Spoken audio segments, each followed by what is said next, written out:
ازيكم يا حلوين؟ عاملين ايه؟ يا رب تكونوا بخير. وحشتوني جدا جدا.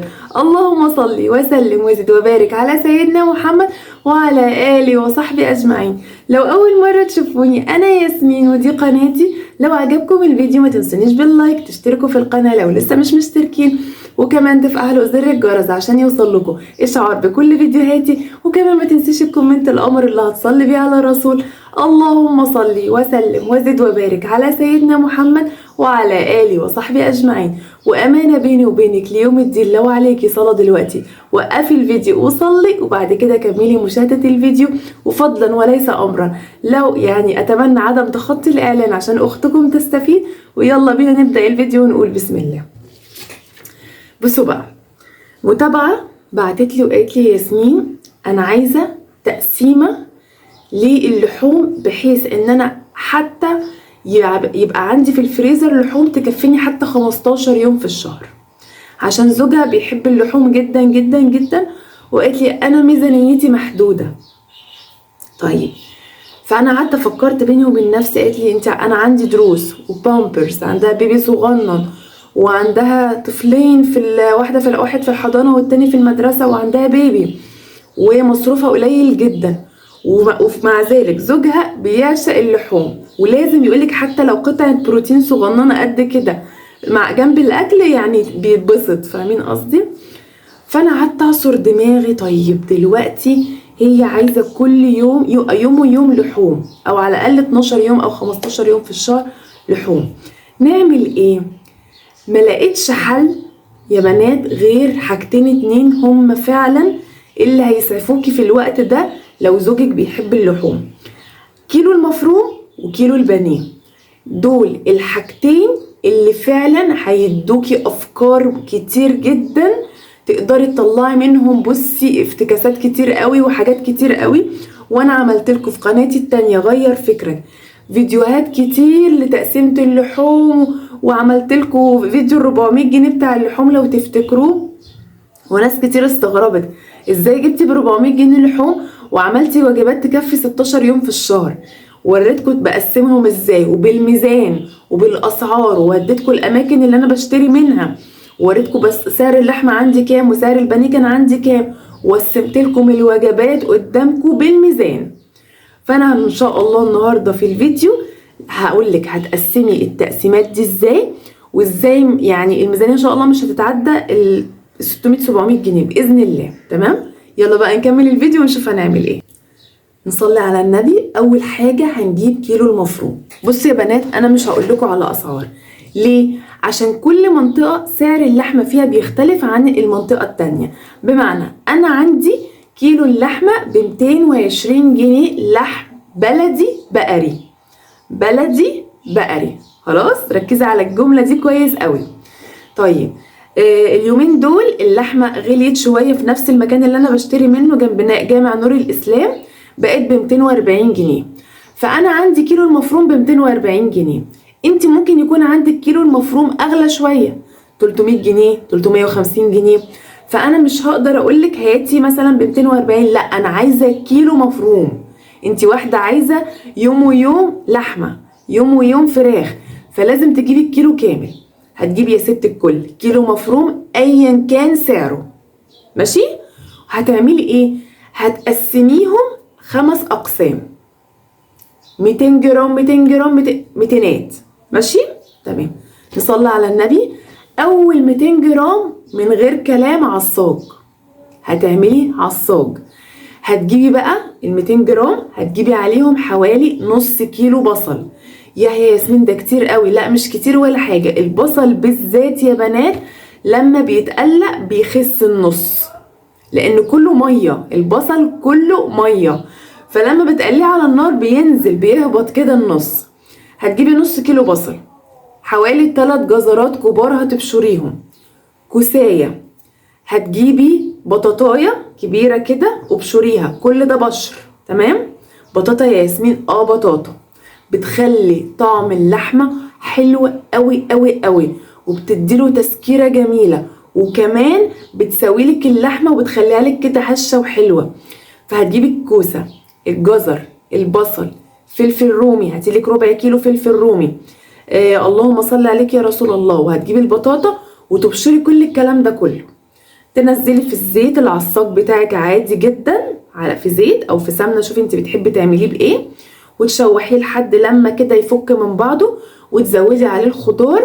ويا حبذا بقى معلقتين صلصه طماطم او 3 معالق او طماطميتين قطعيهم، بتدي طعم حلو قوي قوي للعصاق.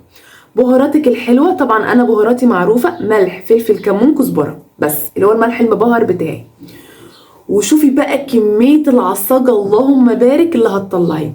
انت عارفه ال 200 جرام دول هيعملوا لك اكلتين، هيعملوا لك صينيه مكرونه بشاميل صغننه على قد 4 افراد، وهيعملوا لك مثلا جلاش، صينيه جلاش. اعملي ده في يوم، مكرونه دي في يوم، جنبيها مثلا بطاطس محمره، جنبيها اي حاجه تانية، والجلاش في يوم تاني جنبيه مكرونه.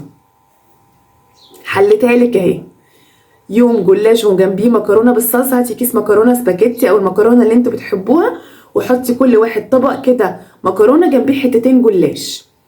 والاكله التانية حطي جنبيها مثلا طاسه بطاطس كده حلوه محترمه كده، كيلو بطاطس حمريهم، وكنتي واحد كده قطعتين او قطعتين من المكرونه البشاميل، وجنبيها كده شويه بطاطس حلوين. وادي وجبه، شفتي وجبتين من 200 جرام. تمام. طيب في 200 جرام تانيين، ال 200 جرام التانيين دول هيبقى كفتة داوود باشا. هنعملها ازاي يا ياسمين كفتة داوود باشا؟ انا كياسمين والعياذ بالله من كلمة انا، بضاعف اللحمة بفول الصويا. ناس كتير قالوا لي غلط. بصوا يا حبايب قلبي، كل المصنعات، لانشونات، كل ما هو مصنعات بقى، لانشون، برجر، كل الحاجات اللي انتوا بتشتروها بتبقوا فاكرينها ان هي هيلثي وصحيه، والله يا بنات كلها فول صويا وعليها معلقتين لحمه، والله العظيم.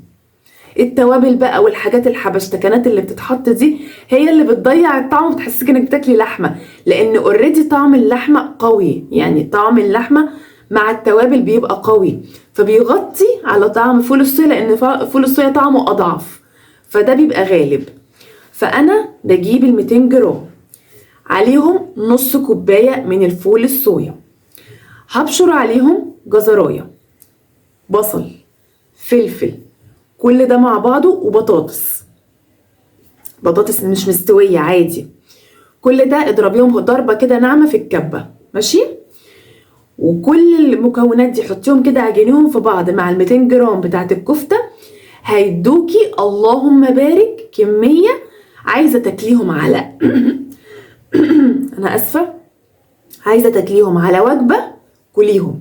يعني اعملي مثلا صلصه بطماطم وتوم كده، ودقي كده توم، انت عاملاها بالبصل، الكفته في البصل، يبقى الصلصه اعمليها بالتوم. هاتي كده 6-7 فصوص توم كده، دقيهم وشوحيهم مع صلصه، وحمري كده الكفته، شوحيهم كده في سمنه او في زيت، وحطيهم كده على الصلصه، خديهم ياخدوا قلبتين كده، وجنبيهم رز ابيض او رز بالشعريه وطبق سلطه. ده وجبه كده هتعملي الكميه كلها. ممكن نعمل حركه ذكيه، الكميه دي اقسميها نصين، هتطلع لك اصلا كور، اعملي كور صغننه قد كده، كور صغيره هترمي معاكي كتير، اقسميهم على طبقين. الطبق الاولاني هاتي كده بطاطسيتين كده قطعيهم تمام مكعبات، وحطي كده كانك بتطبخي طبيخ، وحمري الكفته وسقطيها في قلب الطبيخ كده، وجنبيها رز. والطبق التاني برضو اعملي صنف خضار تاني، اعملي بسله مثلا بالجزر، وحمري الكفته دي وسقطيهم فيه، بتبقى انت كده بتاكلي لحمه مع كفته. ياسمين يعني انا هشممهم اللحمه؟ يا حبيبه قلبي انت هتدي كل واحد 2-3، مفيش مشكله، يعني داقوا اللحمه. تمام. طيب الوجبه يبقى انت كده عندك 200 و200، قسمناهم 4 وجبات. نخش على ال 200 جرام التانية، كفتة الرز. 200 جرام كفتة رز عليهم 400 جرام رز مطحون، ماشي. هتجيبي ربطة كزبرة، ربطة شبت، هتجيبي البهارات العادية، ملح وفلفل وكمون وكزبرة، بس هي دي كفتة الرز. وهتجيبي 400 جرام رز مطحون، اغسليه كويس جدا واطحنيه في الكبة، وقلبي الكلام ده كله مع كفتة الرز. ولو عندك نص كوباية مية بصل، نص كوباية مية بصل، صبيها عشان الخليط يتجانس شويه. ما تخافيش، الرز هيخلي اللحمه ما تفكش، بس انا عايزه الخليط يبقى متجانس شويه. يعني مش عارفه اقول لكم ازاي، يبقى مش ناشف كده وانا بصبعه، عايزاه يبقى كفته طريه. فزودي نص كوبايه ميه بصل. دي بقى التركية اللي انا بعملها، بتخلي طعم كفتة الرز خطير. وحط تحتيها كده 100 خط. الوجبة دي اقسميها برضو على 2، اعملي صوابع كده طويلة، اقسميهم على طبقين. الطبق الاولاني ممكن تعمليه مع بطاطس في طبيخ، والطبق التاني ممكن تحمريهم مثلا وتحطيهم في صلصة وتعملي جنبيهم مكرونة. يبقى انت كده عندك وجبتين تانيين. يبقى كده اضرب 2 في 3 ب6 وجبات. كده معانا 6 وجبات يا بنات. ال 200 جرام اللي بعديها هتجيبي عيش مبلول، تمام. هتجيبي رغيف مبلول واعصريه كويس جدا جدا. هاتي بقى بصل كتير وفلفل كتير وفصين 3 توم، وهنعمل حواوشي، ماشي. بس هاتي كده رغيف كبير عيش مبلول، اعصريه كويس جدا ودفيه عشان نعمل الحواوشي. وهاتي كيس بهارات حواوشي، او مثلا هاتي من العطار ب5 جنيه بهارات حواوشي، وزودي الكلام ده كله مع بعضه مع معلقه الملح المبهر. وهتعملي مثلا بتاع 6-7 ارغفه حواوشي، جنب مكرونه بقى، جنب بطاطس محمره وكاتشب وسلطه، جنب اي حاجه بقى. شوفوا انتوا بتاكلوا الحواوشي ازاي، هينفع جدا جدا. كده بقى عندنا 7 وجبات. اخر حاجه ال 200 جرام التانية، هتجيبي كوبايه من فول الصويا وتبليهم كويس جدا، وتجيبي بقى شويه بصل بقى وشويه فلفل والكلام ده كله، بصل وفلفل وفول صويا بس، و200 جرام، وتقلبيهم كده في الكبه مع بعضهم عشان يتفرموا فرم كويس جدا جدا. وبعد كده هنعمل البرجر. وملحوظه، فول الصويا بيتنقع في ميه سخنه، وبعد ما بيشرب ميته تمسكيه تعصريه وتنزلي كل الميه اللي فيه. ما تسيبيش ولا نقطه ميه في فول الصويا عشان اللحمه ما تفكش منك. ونبتدي بقى نضرب الكلام ده كله، هيديني كميه حلوه حوالي نص كيلو. يعني هيتضاعفوا، خلي بالكوا جامد، البصل مع الفلفل مع الفول الصويا، لان الفول الصويا بيتضاعف. مع ال 200 جرام هيديكي حوالي نص كيلو لحمه. اعملي لك كده، قرصي كده كام طبق كده برجر. يعني هيقرصي لك طبق برجر كده مثلا هيديكي بتاع 10 12 برجرايه، من 10 ل 12 برجرايه. اجي اعمليهم، اعجني كده في البيت كده العجينه السحريه اللي انا بعملها، اللي هي بتاعت العيش الكايزر، العجينه الاقتصاديه. اعجنيها واخبزيها، واعملي لهم بقى سندوتشات كده كايزر، وجنبيها مثلا بوكس بطاطس محمره، وممكن تعملي جنبيهم مكرونه، اي حاجه نفسك فيها. كده بقى عندك كام وجبه؟ 1 2 و6 8 وجبات. عملنا 8 وجبات من كيلو مفروم، ماشي. نخش بقى على كيلو البانيه. كيلو البانيه هنقسمه نفس التقسيمه، 200. وكيلو البانيه ارخص، انا البانيه عندي ب 170 جنيه، ممكن يكون عندك ماكسيموم 200 جنيه 220 جنيه. حلو جدا جدا، تمام. ونقول اللحمه مثلا ب 350 جنيه، ميزانيتك هتبقى حوالي 650 جنيه لحوم طول الشهر، متخيله؟ تمام. هتجيبي كيلو بانيه. كيلو البانيه هتقسميه 5 اقسام. 200 جنيه الاولانيه عصاج، وانا عرفتكم بنعمل العصاج ازاي. بتجمدي الفراخ، تمام، وبعد كده بتبشريها. يعني ابشريها في المبشره، هتتفرفط منك كده، ما تعمليهاش في الكبه. لو عملتيها في الكبه هتتهرس وهتبقى كفته، مش هتعرفي تفكيها على النار. لكن جمدي ال 200 جرام الاولانيين، جمديهم وبشريهم في المبشره بتاعه البصل.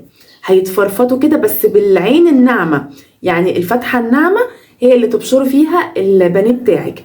هيبقى مفرفت كده وهش كده، عامل زي الجبنه الموتزاريلا. هتجيبي ال 200 جرام دول، هتبشري عليهم نفس خليط العصاج الاولاني بتاع الفراخ بتاع اللحمه. كوسايه، جزرايه، فلفل، نص كيلو بصل، قلت ايه كمان، وبطاطايه. حتى البطاطا هنا بتبقى تحفه. وحطي بقى معلقه كاري، هتدي طعم العصاج حلو قوي قوي قوي. وحطي بقى البهارات بتاعتك، الملح والفلفل والكمون والكزبره بس، ما تحطيش اي حاجه تانية. وخليهم بقى يتشكشكوا كده وياخدوا ويدوا مع بعض. طاجن، اللهم صل عليك يا رسول الله، نسيت اسمه. هتعملي صينيه جلاش بالفراخ، تمام. هنعمل صينيه جلاش بالفراخ، انا عملتها في قناتي التانية وكانت خطيره يا بنات. وهتعملي طاجن مكرونه بشاميل اللي هي نجرسكو. انا عماله افتكر في اسمها، نجرسكو بالفراخ، بيبقى خطير خطير يا بنات. وممكن كمان تعملي الطاجن بتاع محلات الكشري، ان انت تحطي طبقه من العصاج، دي طبقه يعني طبقه كده من العصاج، وتحطي عليها المكرونه نيه، وتحطي عليها صلصه الطماطم، تغطي الطاجن كامل وتحطيه وتغطيه بورق فويل وتحطيه في الفرن ياخد ويدي مع بعض وتقلبيه، هيبقى عندك طاجن خطير زي بتاع المحلات. الوجبه دي هتتعمل على وجبتين، وجبه جلاش ووجبه مكرونه. تمام كده عندنا وجبتين. ال 200 جرام التانية كفتة الرز، نفس سلسلة اللحمة المفرومة هي بس الفرق ان دي لحمة ودي فراخ. هتزودي بقى 400 جرام الرز المطحون زي ما قلنا، ربطة شبت وربطة كزبرة، ونص كوباية مية بصل، وقلبي الكلام ده كله مع بعضه في الكبة وصبعيهم على وجبتين. تمام. هتعملي الناجتس بال 200 جرام التانية. الناجتس زوديهم بالبطاطس، هاتي كده بطاطسايه كده متوسطه الحجم كده مهروسه، حطيهم على ال 200 جرام دول، وحطي عليهم اكسري عليهم بيضه، حطي عليهم معلقتين 3 بقسماط، وزودي بقى الكميه بقى بالبصل والكلام ده كله.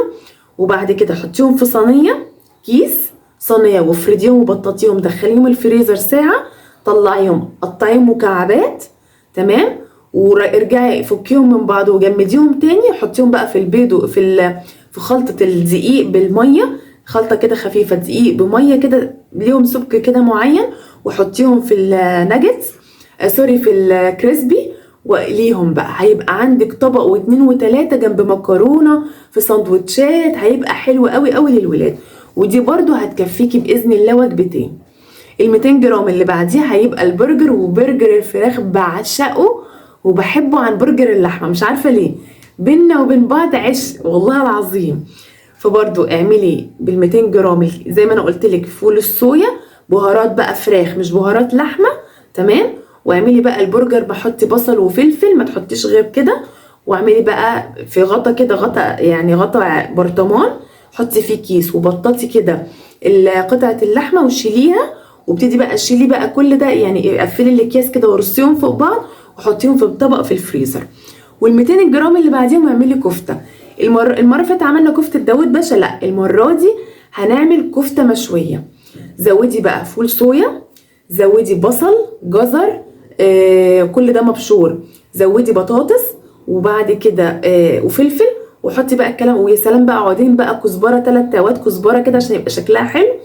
تمام. وقرن فلفل احمر، هيبقى خطير، هيخلي لون الكفته حلو.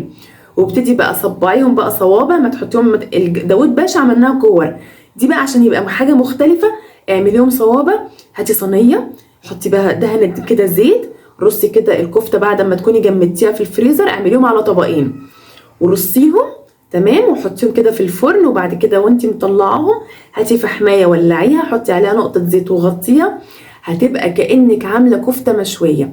هاتي بقى رز، اعملي رز مبهر اللي هو رز بالبصل وبالجزر، ابشري كده بصلايه كده حلوه وجزرايه كده حلوه، وقليهم كده في الزيت كده على النار، وقطعي كده شويه فلفل صغننين اخضر، وحطي كده كل الكلام ده على بعضه. كوبايتين الرز عليهم معلقه الكاري على الكركم، وبقى حطي بقى الملح والفلفل والبهارات بتاعتك، ويا سلام بقى لو عندك بقى شويه زبيب كده حطيهم هما بيستووا، وكلي احلى رز مبهر عليه كفته كده مشويه خطير. وعملته في القناه التانيه ولقى استحسان واعجاب ناس كتير قوي قوي قوي.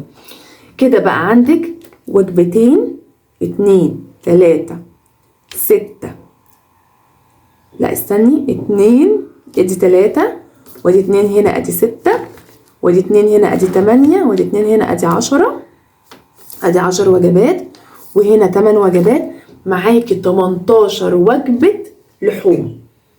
طول الشهر هتاكلي لحوم، و12 يوم ارداحي. فعايزه اقولك يعني ما شاء الله دي التقسيمه الصح، عشان لو زوجك بيحب اللحوم هيهيص بقى، هيصيب بقى طول الشهر بقى اللحوم. ده انت هتقفي قدام الفريزر. طبعا يفضل ان كل التجهيزات تتعبي يوم، جهزي التجهيزات دي. بصي هاتي اللحمه في يوم جهزيها، وتاني يوم هاتي الفراخ وجهزيها، وارتاحي بقى بقيه الشهر. انت بقى عارفه النهارده انت كاتبه المنيو بتاعك، النهارده انا هعمل مثلا برجر، هتطلعي طبق البرجر، هتطلعي كيس المكرونه، خلصنا. اليوم اللي بعديه انا نفسي في كفته داوود باشا مع بطاطس، هتطلعي طبق داوود باشا، هتطلعي البطاطس بتاعتك وتطبخي، بس هتبقى وجبات على التسويه. بس كده يا حلوين، هو ده فيديو النهارده. يا رب تكونوا اتبسطتوا واستمتعتوا واستفدتوا ولو بمعلومه صغيره. التكلفه كلها لو قلنا اللحمه ب 350 جنيه يا ستي والبانيه ب 200 جنيه مثلا، هيبقى التكلفه كلها 550 جنيه. هاتيلك ماسورتين عشان يبقى عندك شوربه، هاتيلك من عند الجزار قول له لو سمحت انا عايزه ماسورتين، الماسوره عندي ب 25 جنيه الكبيره وب 20 جنيه الصغيره، هاتي الكبيره خليه يكسرهم لك، خدي منهم قطعه على ميه كده، سخني كده ميه ونزلي عليها الماسوره مع جزرايه وبصلايه وقرن فلفل وشويه بهارات ومعلقه طماطم، هيبقى عندك شوربه حلوه، تعملي ملوخيه، تعملي طبيخ اللي انت عايزاه. فاصبح الميزانيه بتاعتك احنا قلنا 350 و200 550 و50 جنيه ماسورتين، معاكي 600 جنيه ميزانيه لحوم ممتازه طول الشهر. عندك شوربه وعندك لحمه وعندك فراخ، هتطبخي طول الشهر باذن الله، والجوده بالموجوده والرضا افضل من اي شيء. صلوا على الحبيب عشان قلوبكم تتم. لو وصلتوا لحد هنا ما تنسونيش باللايك، تشتركوا في القناه، تفعلوا زر الجرس، وكلمه حلوه من القلب. وكمان لو وصلتوا لحد هنا اكتبوا لي سبحان الله وبحمده سبحان الله العظيم عشان اعرف ان انت تابعتي الفيديو من اوله لاخره. واشوفكم على خير فيديوهات حلوه كتير. مع السلامه حبايب قلبي.